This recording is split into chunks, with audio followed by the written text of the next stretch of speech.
You feel like you're pouring your heart into something, like really giving it your all, but then you just hit a wall, like you're just stuck. Yeah, It's like, come on, I'm trying here. that's the worst, that feeling. And that's kind of what we're diving into today. How do we get unstuck? How do we navigate change and build that resilience to push through?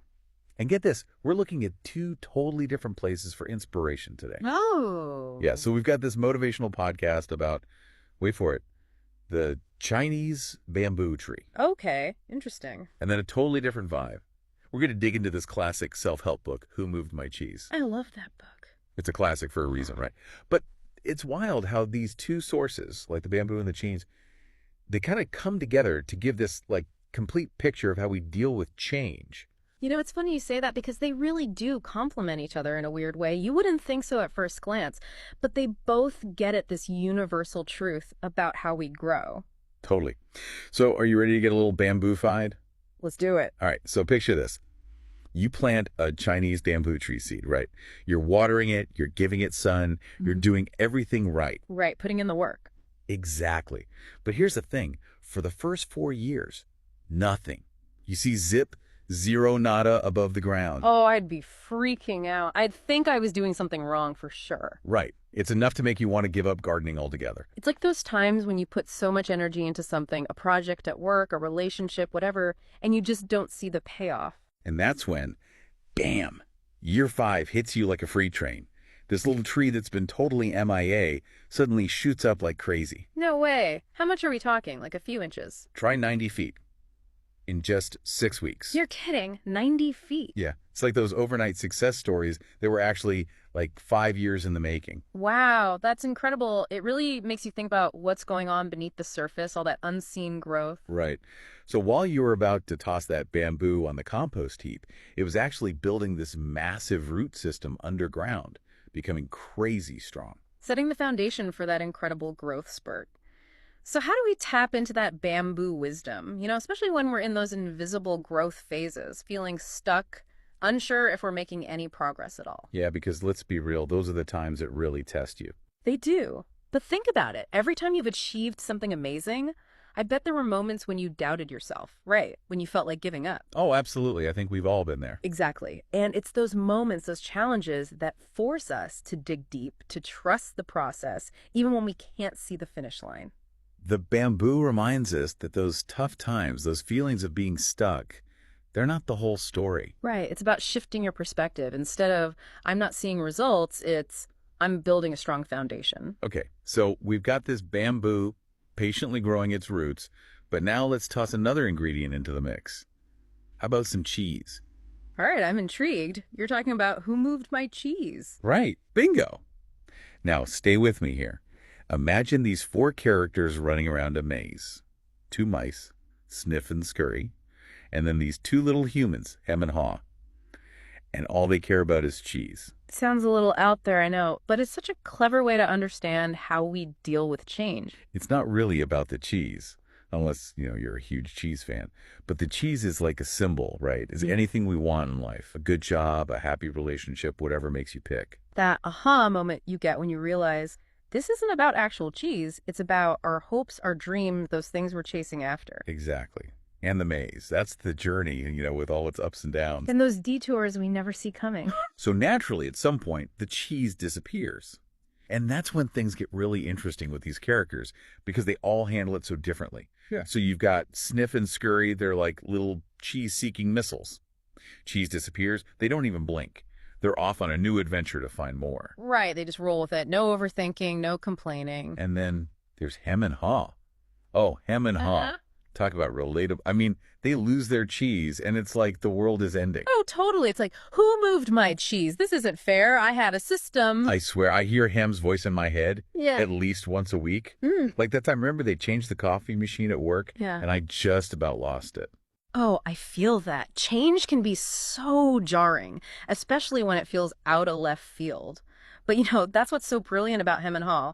They're like those parts of us that resist change, even when it's staring us right in the face. So how do we quiet those Hem voices Hmm. and learn to embrace change, Like those little go-getter mice, Sniff and Scurry. Well, the mice remind us to be more adaptable, to be aware of what's going on around us. They're always sniffing things out, never got too attached to any one piece of cheese. So it's basically, don't get too comfy, stay on your toes. Exactly. It's about staying curious, noticing those subtle signs that maybe things are shifting, and being open to, shifting with them. Because the maze, it's always changing, right? Mm-hmm. What worked yesterday might not cut it tomorrow. Exactly.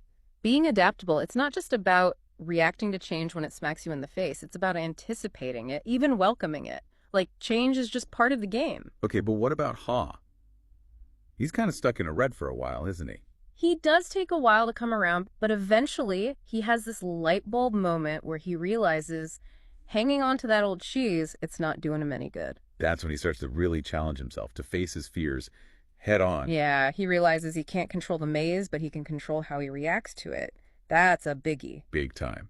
It's like, okay, change is going to happen, whether you like it or not. What are you going to do about it? And that's a powerful choice we all have. We can get stuck in the negativity and the woe is me, or we can choose to say, you know what, bring on the unknown. Let's see what's out there. Sounds great in theory, but easier said than done, right? Especially when change is scary, or honestly, when you're just comfortable with how things are. Absolutely. And remember, even Ha didn't change overnight. It was a process. He had to confront his fears, question those beliefs that were holding him back, and, kind of give himself a pep talk every now and then. So how do we pull a Ha in our own lives when we're feeling stuck? How do we actually shift from freaking out to, like, adapting and moving forward? Well, both the bamboo story and Who Moved My Cheese, they both touch on this really powerful tool, and it's visualization. Oh, interesting. Okay, so like picturing yourself rocking that new job, that kind of thing. Exactly. Remember Genevieve, the host from the Bamboo podcast? She talked about nurturing the seeds of your dreams, even when you can't see the results yet. And in the book, Ha actually writes stuff on the walls of the maze to keep himself motivated. Like little affirmations, he'd write things like, if you do not change, you can become extinct. Wow, that's intense. Oh. But I get it. It's like a little kick in the pants to remind yourself to keep moving. Exactly. It's about painting that picture in your mind of what you want to achieve, that new cheese. Yeah. And using that to fuel your fire, especially when you start to doubt yourself. So instead of dwelling on all the scary what ifs of change, flip the script. Focus on the good stuff that can happen. Right. Train your brain to see change as an opportunity, not a threat. Who knows? Maybe that new cheese will be even tastier than the old one. Okay, so for someone listening who's feeling lost in their own maze right now, what's the big takeaway? What do they really need to remember from all this bamboo and cheese talk? Well, first off, be patient. Remember the bamboo. Sometimes the most important growth happens when we can't even see it. So just keep nurturing those roots. And even when it feels impossible, try to be like Sniff and Scurry. Stay adaptable, stay curious. And when your inner hem starts whining, give him a little nudge and remind him who's boss. Exactly. We all have a little hem in us. It's totally normal. It's those moments that define how we navigate those twists and turns in the maze. Because as we learned from Ha, it's not about controlling the maze itself. It's about controlling how we react to it. Choose to be open to the unexpected. Who knows? It could lead to something amazing. Maybe you'll discover a new passion, a deeper connection, a whole new side of yourself you never knew was there. But you got to be open to it. I love that. So, to wrap things up, remember the bamboo, be patient, and trust the process. Channel your inner Sniff and Scurry, stay adaptable and curious. And when that little voice of doubt pops up, give it a good hostile pep talk. Change is a part of life, but it doesn't have to be something we fear. Embrace the unknown, keep exploring, and who knows, you might just find yourself with a whole lot of delicious new cheese. Thanks for joining us for this deep dive, everyone. Until next time, stay curious.